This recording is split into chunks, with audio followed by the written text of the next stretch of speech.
নমস্কার, আমি চন্দ্রিমা। আশা করছি সবাই ভালো আছেন।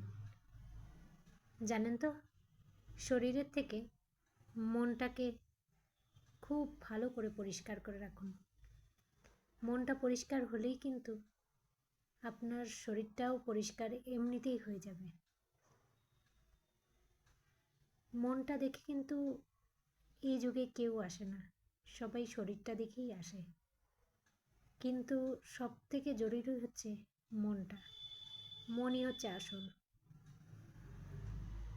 আপনার শরীরের সৌন্দর্যতা কিছু দিনের জন্য, কিন্তু মনের সৌন্দর্য জন্ম জন্মান্তর আপনার সাহায্য করবে। ভগবান আপনার মনটা দেখবে, সে কিন্তু শরীরটা দেখে না।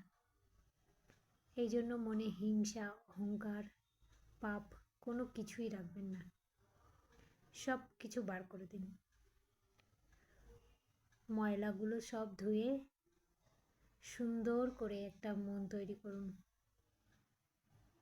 যে মনটার মধ্যে সবার জন্য ভালোবাসা থাকবে, কোনো পাপ থাকবে না।